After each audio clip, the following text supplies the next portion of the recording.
Corona আক্রান্ত হয়ে হাসপাতালে 2 মাস থাকার পর বাসায় ফিরলেন বেগম জিয়া। ভারতীয় ভ্যারিয়েন্টের সংক্রমণের সংখ্যা থেকেই এই সিদ্ধান্ত, বাসাতেই চলবে চিকিৎসা। দেশে করোনায় 1.5 মাসে সর্বোচ্চ 67 জনের মৃত্যু। খুলনা বিভাগেই মারা গেছেন 24 জন। মেডিকেল শিক্ষার্থীদের সিনোফার্মের টিকাদান শুরু।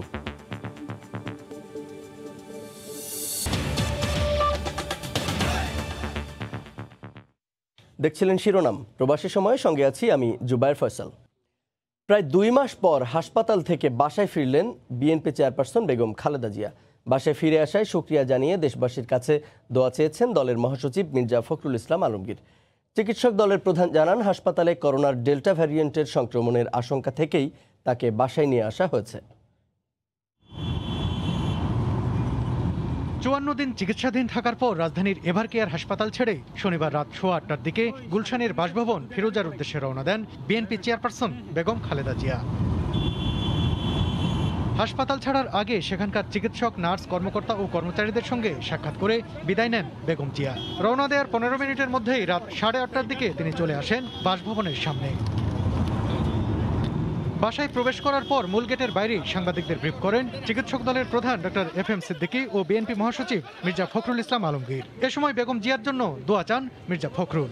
আপাতত তিনি করোনা থেকে বেরিয়ে এসে বাসায় আজকে ফিরেছেন, আমরা আল্লাহর কাছে হাজার শুকরিয়া আদায় করছি। পরে এভারকেয়ার হাসপাতালে বেগম জিয়ার চিকিৎসা সম্পর্কে বিস্তারিত তুলে ধরেন ডক্টর FM সিদ্দিকী। প্রায় 19 দিন ওনার 2 পাশের চেস্ট টিউবে ওনার পানি ড্রেনেজ ছিল, ওনার 2 পাশে 2টি ব্যাগ ছিল, যেই ব্যাগে সারাক্ষণ পানি আসছিল। তিনি জানান, করোনার ডেল্টা ভ্যারিয়েন্টে আক্রান্ত হওয়ার আশঙ্কা থেকেই বিএনপি চেয়ারপারসনকে বাসায় নিয়ে আসা হয়েছে। দেখা যাচ্ছে যে উনি প্রায় একটা ঝুঁকিতে থাকছেন হসপিটাল ইনফেকশন হওয়ার, এবং কোভিড নতুন করে আবার হাসপাতালে আক্রমণ করছে। এই স্টেবল অবস্থায় হসপিটালে রাখলে ওনার রিস্ক অনেক বেশি। বেগম জিয়ার এখন যে চিকিৎসা দরকার তা দেশে নেই বলে মন্তব্য করলেও বিদেশে নেয়ার বিষয়ে স্পষ্ট করে কোনো কথা বলেননি FM সিদ্দিকী। লিভারের সমস্যা হয়ে যখন ডিকম্পেনসেশন হয়, সেই সমস্যার সার্বিক মূল্যায়ন করে স্টেজিং করে সেই রোগীর যে আনুষঙ্গিক চিকিৎসা দরকার, সেই টোটাল টেকনোলজি এবং সাপোর্ট আমাদের দেশে নাই। গত 10 এপ্রিল করোনায় আক্রান্ত হন বেগম জিয়া। এরপর 27 এপ্রিল এভারকেয়ার হাসপাতালে ভর্তি করা হয় তাকে। হাসপাতালে ভর্তির পর তাকে বিদেশে নিয়ে চিকিৎসা দেওয়ার জন্য পরিবারের পক্ষ থেকে সরকারের কাছে আবেদন করা হলেও আইনি বাধ্যবাধকতায় তা আটকে যায়। সালাউদ্দিন সুমন, সময় সংবাদ, ঢাকা। দেশে করোনায় 1.5 মাসে সর্বোচ্চ 67 জনের মৃত্যু হয়েছে। খুলনা বিভাগেই মারা গেছেন 24 জন, ঢাকায় 14 এবং চট্টগ্রাম বিভাগে মারা গেছেন 11 জন। সংক্রমণ দ্রুত ছড়াচ্ছে গোটা দেশেই। রোগীর চাপ বাড়ায় হাসপাতালগুলোতে হিমশিম অবস্থা। ব্যুরো প্রতিবেদক ও জেলা প্রতিনিধিদের পাঠানো তথ্য ও ছবি নিয়ে রিপোর্ট। লাগামই টানা যাচ্ছে না করোনা সংক্রমণের। 3 গুণ শক্তিশালী ভারতীয় ভেরিয়েন্ট ছড়াচ্ছে দ্রুত গতিতে। হাসপাতালের শয্যা সংকটে মেঝেতেই চলছে চিকিৎসা। কঠোর লকডাউনেও কোনো কাজ হচ্ছে না। সবশেষ 24 ঘন্টায় খুলনা বিভাগে 24, চট্টগ্রামে 11 ও রাজশাহী বিভাগে 8 জন মারা গেছেন। খুলনায় নমুনা পরীক্ষা অনুযায়ী শনাক্তের হার 38% ছাড়িয়েছে। 130 শয্যার হাসপাতালে ভর্তি 155 জন। খুলনার অবস্থা খুব একটা ভালো মনে হচ্ছে না, তাই জন্য একটু আতঙ্কের মধ্যেও আছি। আগামীকাল হতে আশা করছি খুলনা সদর হাসপাতালে ডেডিকেটেড করোনা হাসপাতাল হিসেবে রূপান্তরিত করা সম্ভব হবে। করোনার আরেক হটস্পট সাতক্ষীরায় 24 ঘন্টায় সর্বোচ্চ শনাক্ত 60.87%। তৃতীয় দফা লকডাউন চললেও মানছেন না সাধারণ মানুষ। এখানে পর্যাপ্ত পরিমাণ অক্সিজেন সরবরাহ নাই। প্রতিনিয়ত যে পরিমাণে রোগী ট্রিটমেন্ট দরকার সেই পরিমাণ তো তারা পাচ্ছে না। সীমান্ত জেলা রাজশাহীতে রোগীর চাপ সামলাতে করোনা ইউনিটে অতিরিক্ত শয্যা সংযোজন করা হচ্ছে বলে জানিয়েছে কর্তৃপক্ষ। বসে দেখতে দেখতে অজ্ঞান হয়ে গেছে ছেলে আমার, হাত পা সব ছেড়ে দিয়েছে, নিঃশ্বাস নিতে কষ্ট হচ্ছে। প্রতিদিন রোগীর অনেক চাপ, একজন গেলে আরেকজন আসতেছে, বেড ফাঁকা থাকছে না। এছাড়া যশোরে শনাক্তের হার 39%, কুষ্টিয়ায় 30, চুয়াডাঙ্গায় 36.53, নাটোরে প্রায় 38% এবং নওগাঁয় 35%। আহসানুল করিম, সময় সংবাদ। প্রায় 2 মাস পর দেশে আবারও শুরু হলো প্রথম ডোজের কোভিড টিকাদান। রাজধানীসহ সারা দেশে সিনোফার্মের টিকা দেওয়া শুরু হয়েছে। শনিবার শুধু মেডিকেল শিক্ষার্থীদের টিকা দেওয়া হয়। শিগগিরই অগ্রাধিকার তালিকায় থাকা অন্যদেরও টিকার আওতায় আনা হবে বলে জানিয়েছে কর্তৃপক্ষ। স্থবিরতার মুখে থাকা কোভিড টিকা কার্যক্রমে অবশেষে এলো কিছুটা গতি। রাজধানী সহ সারা দেশেই চলছে চীন থেকে উপহার হিসেবে আসা সিনোফার্মের টিকাদান। শনিবার সকাল থেকেই রাজধানীর 4 কেন্দ্র ঢাকা মেডিকেল, স্যার সলিমুল্লাহ, শহীদ সোহরাওয়ার্দী ও মুগদা মেডিকেলে এসব প্রতিষ্ঠানের শিক্ষার্থীদের পাশাপাশি টিকা পেয়েছেন বেশ কিছু বেসরকারি মেডিকেল কলেজের শিক্ষার্থীরা। টিকার আওতায় রয়েছেন বাংলাদেশি মেডিকেল কলেজে পড়া বিদেশি শিক্ষার্থীরাও। টিকা নিয়ে উচ্ছ্বসিত শিক্ষার্থীরা শিগগিরই সরাসরি শিক্ষা কার্যক্রম শুরুর বিষয়ে আশাবাদী। ভ্যাকসিনেশন যত তাড়াতাড়ি হবে তত তাড়াতাড়ি ক্লাস শুরু হবে। কলেজের সাথেই কন্ট্যাক্ট করেছি এবং কলেজে আমাদেরকে দেওয়ার ব্যবস্থা করে দিয়েছে। তবে নিবন্ধন করে এখনও টিকা না পাওয়া ব্যক্তি, প্রবাসী কর্মী, বিভিন্ন উন্নয়ন প্রকল্প সংশ্লিষ্ট সহ 10 ধরনের ব্যক্তিকে সিনোফার্মের টিকায় অগ্রাধিকার দেওয়ার কথা বলা হলেও শনিবার এসব শ্রেণীর কেউই টিকা পাননি। অনেককে ফিরে যেতে হয় কেন্দ্রে এসে। উনি বলছে যে আজকে বা কালকের মধ্যে একটা মিটিং হবে, তারপরে বড় ধরনের একটা অর্ডার আসলে প্রবাসীদেরকে বিশেষ সুবিধা দেওয়া হবে। এখানে এসে জানলাম যে আমাদেরকে পরবর্তীতে ডাকবে। কর্তৃপক্ষ বলছে আনুষ্ঠানিক নির্দেশনা পাওয়া সাপেক্ষে শিগগিরই টিকা দেওয়া হবে অগ্রাধিকার তালিকায় থাকা অন্য শ্রেণীভুক্ত ব্যক্তিদের। লিখিত যে নির্দেশনা আমরা পেয়েছি সেটা হচ্ছে স্টুডেন্টদের দেওয়ার ব্যাপারে। আমি আশা করছি প্রবাসী এবং যারা নিবন্ধিত হয়ে আছেন তাদের ব্যাপারে অতি শীঘ্র নির্দেশনা চলে আসবে। এক ভায়ালে কেবল 1 ডোজ থাকায় সিনোফার্মের টিকার তেমন একটা অপচয় হবে না বলে মনে করেন সংশ্লিষ্টরা। এদিকে এখনও শুরু হয়নি ফাইজারের টিকাদান। ফারুক ভাইয়া, রবিন, সময় সংবাদ, ঢাকা। নিরাপত্তা সংখ্যার অজুহাত দেখিয়ে গাইবান্ধার ত্রিমোহিনীতে বন্ধু সিয়ামের অনুপস্থিতিতেই তার বাড়িতে আশ্রয় নেন ইসলামী বক্তা আবু তহা। আশ্রয় নেওয়ার বিষয়টি বন্ধু সিয়ামকে কাউকে না জানাতে অনুরোধও করেন তিনি। সময় সংবাদকে সে কথাই জানালেন সিয়ামের মা নিশাত নাহার। ওই বাড়িতে টানা 7 দিন থাকলেও বাইরে বের হননি কখনো। আতাউল হক সাগরের ক্যামেরায় হেদায়েতুল ইসলাম বাবুর রিপোর্ট। গাইবান্ধা সদরের ত্রিমোহিনী বালুয়া সড়কের পাশে গাছগাছালি ঘেরা বন্ধু সিয়ামের নির্জন বাড়িটিতে গত 11 জুন শুক্রবার আশ্রয় নেন আবু তহা মুহাম্মদ আদনান। নিরাপত্তাহীনতা ও ভীত সন্ত্রস্ত দাবি করে সেখানে তার অবস্থানের বিষয়টি তহা গোপন রাখার অনুরোধ জানান তার বন্ধু সিয়ামের মায়ের কাছে। আমার ছেলের ফ্রেন্ড, ওর সঙ্গে তো আমাদের বেশ ঘনিষ্ঠতা, ও আমার ছেলের মতোই, ছোটবেলা থেকে ওর সঙ্গে পরিচয়। যাই হোক, আসছে আমার বাড়িতে, এসে ভীত সন্ত্রস্ত, একদম চোখ মুখ কেমন যেন লাগতেছে, আন্টি কাঁপতেছে, গায়ে পায় কি আমি খুব নিরাপত্তাহীনতায় ভুগতেছি, আন্টি আমি আপনার কাছে কয়েকদিন থাকবো। 18 জুন শুক্রবার পর্যন্ত টানা 7 দিন ওই বাড়ি থেকে বের হননি তহা ও তার সঙ্গীরা। সিয়ামের মা নিজেই ছেলের ঘনিষ্ঠ বন্ধু তহা ও তার সঙ্গীদের রান্না করে খাওয়াতেন। পাশের বাড়িতে থাকলেও তহাদের অবস্থানের বিষয়ে জানতেন না বলে দাবি সিয়ামের চাচার। কয়েকদিন আগেই আমরা সবাই কোভিডে আক্রান্ত ছিলাম, সে কারণে আমরা আসলে ও বাড়ি খুব একটা যাতায়াত করি নাই। স্থানীয়রা জানান এর আগেও সিয়ামের বন্ধু পরিচয়ে এই এলাকায় একাধিকবার এসেছিলেন তহা। বিভিন্ন মসজিদে জুমার নামাজে পাঠ করেন খুতবা দিচ্ছে শুক্রবারে একদিন, আর পাশে আর একটা মসজিদ আছে, ওখানে আসরের নামাজের পরে নামাজ পড়াইয়ে ওখানে বক্তব্য দিচ্ছে। ওই হাদিস নিয়ে বলতো আর কি, হাদিস কোরআন নিয়ে। তহার বন্ধু সিয়ামের বাবা শরীফ নওয়াজ খান মারা যাওয়ার পর থেকে বাড়িটিতে একাই বাস করেন সিয়ামের মা নিশাত নাহার। হেদায়েতুল ইসলাম বাবু, সময় সংবাদ, গাইবান্ধা। 3 ঘন্টায় মাত্র 11 মিলিমিটার বৃষ্টিতেই ডুবে যায় বন্দরনগরী চট্টগ্রাম। নগরীর বেশ কটি রাস্তা হাঁটু সমান পানিতে তলিয়ে যায়। এতে চরম ভোগান্তিতে পড়তে হয় সাধারণ মানুষকে। সাখাওয়াত টিপুর ক্যামেরায় বিস্তারিত জানাচ্ছেন কমল দে। নগরীর 16 শহর 2 নম্বর গেট হয়ে মুরাদপুর পুরো রাস্তা ডুবে আছে হাঁটু সমান পানিতে। একই পরিস্থিতি বহদ্দারহাট হয়ে নতুন চাঁদগাঁও থানা পর্যন্ত। পুরো এলাকা যেন পানিতে থই থই করছে।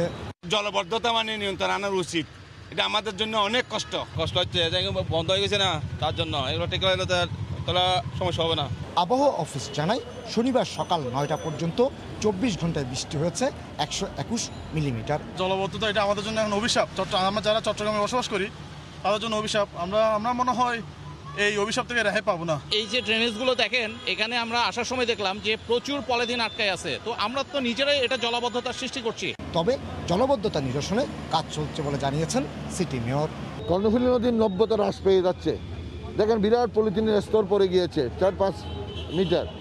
পলিথিন যতদিন বন্ধ না হবে, আমরা যতই চেষ্টা করি না কেন, দেখবেন এই জলবদ্ধতার হাত থেকে আমরা মুক্ত হতে পারবো না।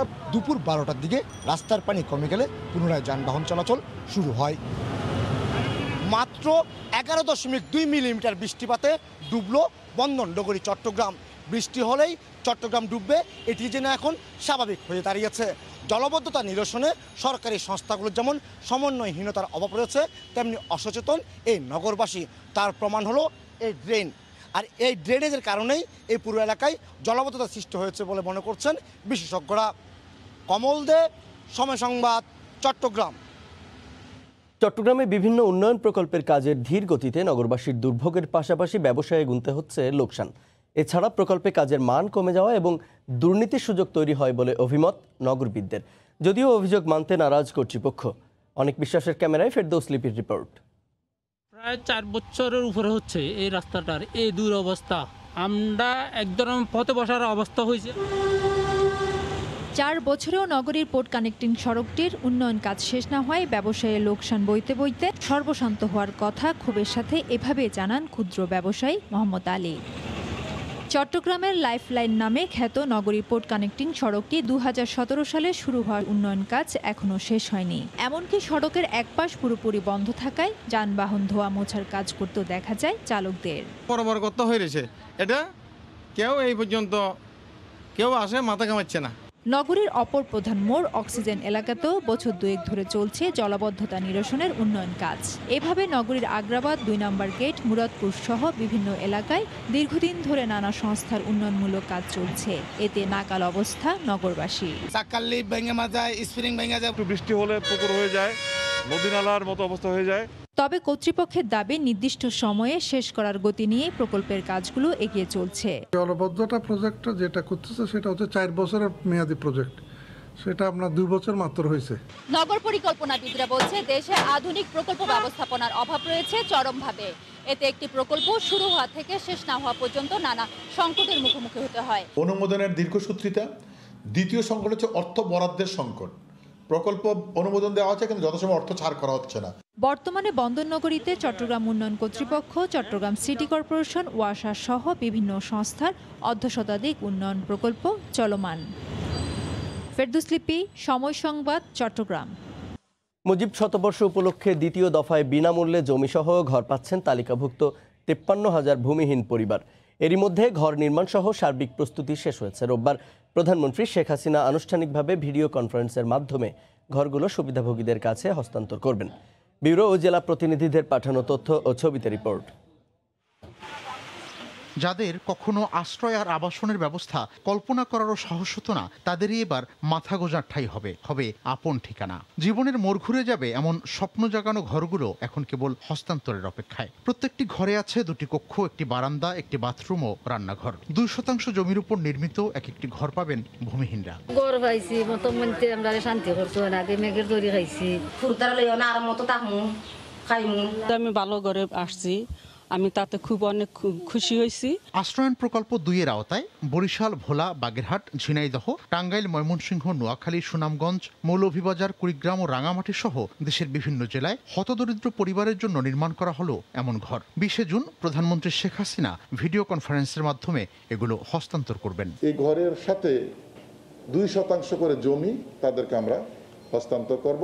স্বপ্ন পূরণ করায় কৃতজ্ঞ তালিকাভুক্তরা। তবে শুধু ঘর নয়, প্রকল্পে অন্যান্য নাগরিক সুবিধা নিশ্চিতের দাবি সুশীল সমাজের প্রতিনিধিদের। অসুবিধাগুলো কিভাবে অতিক্রম করা যায় সে ব্যাপারে তারা যেন কাজ করেন। প্রশাসনের কর্মকর্তারা বলছেন, প্রকৃত ভূমিহীনদের নির্বাচনের বিষয়টি সর্বোচ্চ গুরুত্ব পেয়েছে। মাননীয় প্রধানমন্ত্রী সেন্ট্রালি উদ্বোধন করবেন। বিদ্যুৎ, পানি, সব ধরনের নাগরিক সুবিধা এখানে থাকবে। প্রকল্পের দ্বিতীয় ধাপে ঘর পাওয়ার অপেক্ষায় তালিকাভুক্ত 53,500 হতদরিদ্র পরিবার। এর আগে প্রথম দফায় 66,189টি ভূমিহীন পরিবারকে বিনামূল্যে জমিসহ ঘর উপহার দেন প্রধানমন্ত্রী। মিজানুর রহমান খবির, সময় সংবাদ।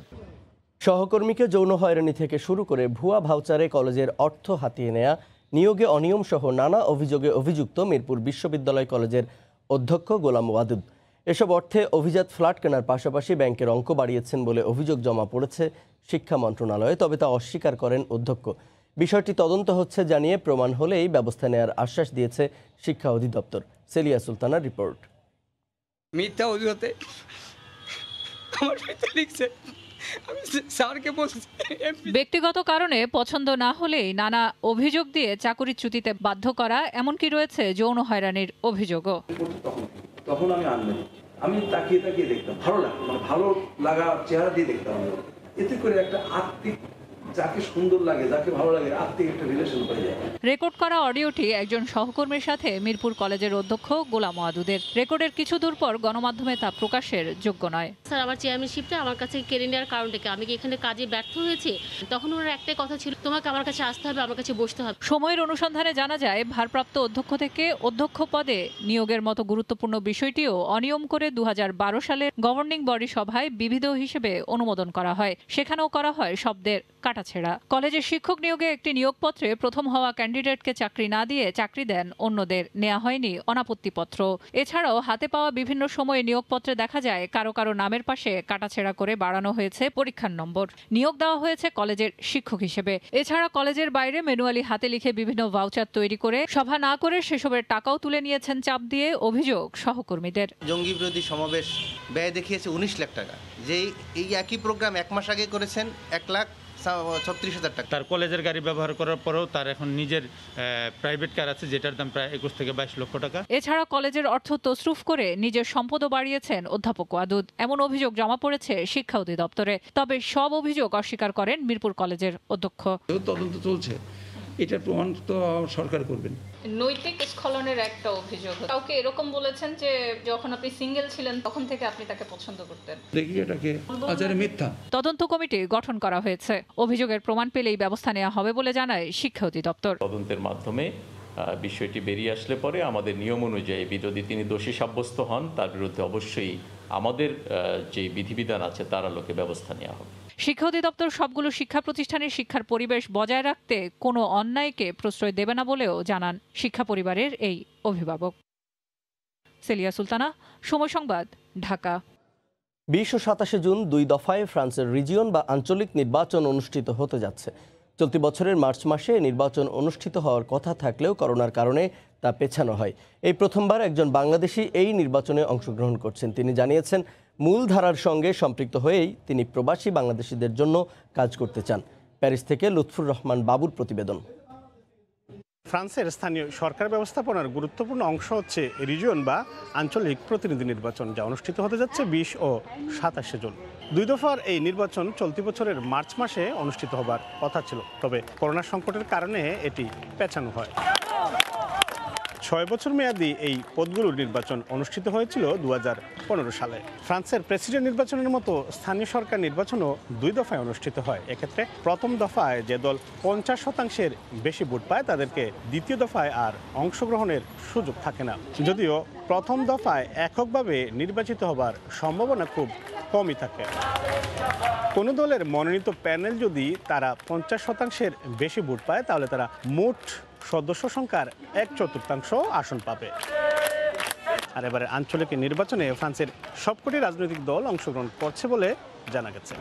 সঠিক প্রার্থীকে বিবেচনা করেই তার কি বলে পলিটিক্যাল ইনভলভমেন্ট এবং আমাদের কি বলে বান্ধব যে সমস্ত লোকজন আমাদের জন্য কাজ করবে তাদেরকে আমরা নির্বাচন করব। ইতিপূর্বে ফ্রান্সের পৌরসভা নির্বাচনে অংশগ্রহণ করে প্রবাসী বাংলাদেশিরা কাউন্সিলর নির্বাচিত হয়েছেন। তবে এই প্রথমবারের মতো আঞ্চলিক নির্বাচনে অংশগ্রহণ করছেন একজন প্রবাসী বাংলাদেশি। 9টা পার্টি একত্রিত হয়ে আমরা কিন্তু এবার নির্বাচন করতে যাচ্ছি, উপজেলা নির্বাচন অবশ্যই। তো সেক্ষেত্রে এখন একটা চান্স আছে, যে চান্সটা আমরা কাজে লাগাতে চাচ্ছি। আমি ফ্রান্সের বর্তমান প্রেসিডেন্ট ইমানুয়েল ম্যাক্রনের দল লা রিপাবলিক অমাসের একজন সক্রিয় সদস্য। এখানকার প্রবাসী বাংলাদেশিদের প্রত্যাশা, আগামী জাতীয় নির্বাচনগুলিতেও এখানকার প্রবাসী বাংলাদেশিরা অংশগ্রহণ করবেন, যেখানে তুলে ধরবেন সাধারণ মানুষের পাশাপাশি প্রবাসী বাংলাদেশিদের সমস্যা আর সম্ভাবনার কথা। মোহাম্মদ লুৎফুর বাবু, সময় সংবাদ, প্যারিস। কাতারে করোনা পরিস্থিতি নিয়ন্ত্রণে আসায় দ্বিতীয় ধাপে বিধিনিষেধ প্রত্যাহার করা হচ্ছে। এতে স্বস্তি প্রকাশ করেছেন প্রবাসী বাংলাদেশিরা। তাদের আশা, এর ফলে দেশটিতে ব্যবসা বাণিজ্যে আবারও গতি আসবে। কাতার প্রতিনিধি আনোয়ার হোসেন মামুনের তথ্য ও ছবি নিয়ে রিপোর্ট। কাতারে কমে আসছে করোনা ভাইরাসের সংক্রমণ। এতে আরোপিত নিষেধাজ্ঞা ধাপে ধাপে শিথিল করছে দেশটির সরকার। এরই ধারাবাহিকতায় শুক্রবার প্রত্যাহার করা হয়েছে দ্বিতীয় ধাপের বিধিনিষেধ। খুলে দেওয়া হয়েছে দীর্ঘদিন বন্ধ থাকা ব্যবসা প্রতিষ্ঠান, অনুমতি দেওয়া হয়েছে হোটেলে বসে খাওয়ার। দ্বিতীয় ধাপের বিধিনিষেধ প্রত্যাহার হওয়ায় স্বস্তি ফিরেছে কাতার প্রবাসী বাংলাদেশিদের মধ্যে। তাদের আশা, খুব শিগগিরই গতি ফিরবে ব্যবসা বাণিজ্যে। করোনার বিধিনিষেধ তুলে দেওয়া হয়েছে, দ্বিতীয় ধাপে তুলে দেওয়া হয়েছে। এখন বসে মানুষজন বসে খেতে পারবে। আমাদের রেস্টুরেন্টের বিজনেস আলহামদুলিল্লাহ ভালো চলছে। এখন কাতারে করোনা পরিস্থিতি স্বাভাবিক হওয়ায় কাতারের দ্বিতীয় ধাপের যে বিধিনিষেধ ছিল সেই বিধিনিষেধগুলো প্রত্যাহার করায় আমরা কাতার প্রবাসী পক্ষ থেকে কাতার সরকারকে ধন্যবাদ জানাচ্ছি। আগামী 9 জুলাই তৃতীয় ধাপ এবং 30 জুলাই চতুর্থ ধাপে পুরোপুরি প্রত্যাহার করা হবে বিধিনিষেধ। বিশেষজ্ঞরা বলছেন দেশটিতে গণহারে ভ্যাকসিনেশন কার্যক্রম অব্যাহত থাকায় গড় আক্রান্তের হার 150 জনের নিচে নেমে এসেছে। দেশটিতে এরই মধ্যে প্রায় 29 লাখ ডোজ ভ্যাকসিন বিনামূল্যে দেওয়া হয়েছে। সময় সংবাদ, কাতার। কুয়েতে করোনা প্রাদুর্ভাব রোধে সরকারের নির্দেশনা মেনে রাত 8টার মধ্যে বন্ধ করে দিতে হয় দোকানপাট। এতে লোকসান গুনতে হচ্ছে প্রবাসী ব্যবসায়ীদের। কুয়েত থেকে শরীফ মিজানের তথ্য ও ছবিতে রিপোর্ট। কুয়েতে সোলাইবিয়া অঞ্চলের সবচেয়ে বড় ফল ও সবজি মার্কেট আলফুরদা এখন অনেকটাই ক্রেতা শূন্য। করোনার কারণে দীর্ঘদিন ধরেই দুর্দিন যাচ্ছে সেখানে। বেচাকেনা আগের মতো নেই। দিনের পর দিন কেবল লোকসানই গুনছেন ব্যবসায়ীরা। দোকান ভাড়া ও কর্মচারীদের বেতন ভাতা পরিশোধ করতে হিমশিম খাচ্ছেন তারা। করোনার আগে আমরা খুব ভালো ছিলাম, ব্যবসা বাণিজ্য আমাদের সফল ছিল। আমাদের এখানে মার্কেটে অনেক বাংলাদেশি ভাই বেড়াদার আছে, সবাই যারা ব্যবসা করে তারা অনেক ভালো অবস্থায় ছিল করোনার আগে। করোনা আসার পরে দিয়ে আমরা করোনা মহামারীতে আমরা খুব ক্ষতিগ্রস্ত হয়ে গেছি। এই মার্কেটে কয়েকশো বাংলাদেশি ব্যবসায়ী রয়েছেন এবং বিভিন্ন দেশের বিক্রেতাদের সঙ্গে পাল্লা দিয়ে ব্যবসা করে যাচ্ছেন তারা। বিক্রেতারা বলছেন সেখানকার বেশিরভাগই ক্রেতা রাতের বেলায় কেনাকাটা করতে মার্কেটে যেতেন, কিন্তু এখন করোনার কারণে সরকারি নির্দেশে 8টার মধ্যে মার্কেটটি বন্ধ করে দেওয়া হয়। তাই বেচা কেনা অনেকটাই কম। মানুষ তেমন আসতে পারে না সারাদিন, তারপরে মানুষের যেহেতু দিনে গিয়ে রেস্ট করে তারপর রাত্রেবেলা আসে, রাতে কিন্তু 8টার পরে বন্ধ হয়ে যায়। Saudi Arab, Jordan, Lebanon, Oman, Yemen, Bharat, Philippine সহ বিশ্বের সব দেশ থেকে ফলমূল ও সবজি আসে কুয়েতের এই মার্কেটে। প্রবাসী বাংলাদেশি ব্যবসায়ীরা বলছেন বাংলাদেশ থেকে সবজি আমদানির উদ্যোগ নেওয়া হলে রেমিটেন্স প্রবাহে ইতিবাচক ভূমিকা রাখতে পারে এই খাত। সময় সংবাদ, কুয়েত। ভারতে করোনার তৃতীয় ঢেউয়ের আশঙ্কার মধ্যেই প্রধানমন্ত্রী নরেন্দ্র মোদী আগামী জুলাই থেকে নতুন করে টিকা কর্মসূচিতে গতি আনার ঘোষণা দিলেও বাস্তব চিত্র একেবারেই উল্টো। দেশটিতে ক্রমেই ঝিমিয়ে পড়ছে গণহারে টিকাদান কর্মসূচি। তবে পশ্চিমবঙ্গ টিকাদান কার্যক্রমে সবচেয়ে বেশি এগিয়ে রয়েছে। বিস্তারিত সুব্রত আচার্যের প্রতিবেদনে। বিশ্বের অন্যতম জনবহুল দেশ ভারতে করোনার টিকাদান কর্মসূচি শুরু হয়েছিল এবছরের 17 জানুয়ারি। প্রথম দিকে লক্ষ্যমাত্রা ছিল জুন পর্যন্ত 30 কোটি মানুষকে টিকা দেয়া হবে। নিজেদের তৈরি কোভ্যাক্সিন, কোভিশিল্ড দিয়ে টিকাদান কর্মসূচি শুরু হলেও পরে রাশিয়ার স্পুটনিক ভি যুক্ত হয় এই কর্মসূচিতে। অনুমোদনের অপেক্ষায় আরও বেশ কয়েকটি টিকা, কিন্তু বিপুল পরিমাণ চাহিদার বিপরীতে টিকার যোগানের বিশাল ব্যবধান থাকায় টিকাদান কর্মসূচিতে গতি আনতে অনেকটাই ব্যর্থ কেন্দ্রীয় সরকার। এখন পর্যন্ত দেশটিতে টিকার আওতায় এসেছেন 27 কোটির কিছু বেশি মানুষ। তবে তার চেয়ে বড় ব্যর্থতা এদের মধ্যে ঠিক কত সংখ্যক 2 ডোজ টিকা নিয়েছেন সেটির সঠিক পরিসংখ্যান নেই খোদ সরকারের কাছেও। তবে এই সংখ্যা অর্ধেকেরও কম বলে মনে করছেন বিশেষজ্ঞরা। তবে এরই মধ্যে টিকা কর্মসূচিতে এগিয়ে রয়েছে পশ্চিমবঙ্গ। দেশটির জাতীয় স্বাস্থ্য মিশনের তথ্য অনুযায়ী রাজ্যটির প্রায় 89% বাসিন্দাকে টিকার আওতায় এনে এগিয়ে মমতার রাজ্য। টিকাদানের ক্ষেত্রে এর পরপরই অবস্থান চণ্ডীগড় ও তামিলনাড়ু রাজ্যের। পশ্চিমবঙ্গে এখনো পর্যন্ত 1,90,00,000 মানুষকে টিকার আওতায় আনা হয়েছে। তবে এখানেও ঠিক কত সংখ্যক মানুষ 2 ডোজ টিকা নিতে পেরেছেন সে তথ্য সরকারিভাবে প্রকাশিত পরিসংখ্যানে উল্লেখ করা হয়নি। এদিকে ভারতের সবশেষ শুক্রবার একদিনে কেন্দ্রীয়ভাবে 34 লাখ এবং শুধু পশ্চিমবঙ্গে 3 লাখ মানুষকে করোনার টিকা দেয়া হয়েছে। সুব্রত আচার্য, সময় সংবাদ, পশ্চিমবঙ্গ, ভারত। এ পর্যায়ে শীর্ষ সংবাদগুলো জানিয়ে দিচ্ছি আরেকবার। করোনা আক্রান্ত হয়ে হাসপাতালে 2 মাস থাকার পর বাসায় ফিরলেন বেগম জিয়া। ভারতীয় ভ্যারিয়েন্টের সংক্রমণের শঙ্কা থেকেই এর সিদ্ধান্ত, বাসাতেই চলবে চিকিৎসা।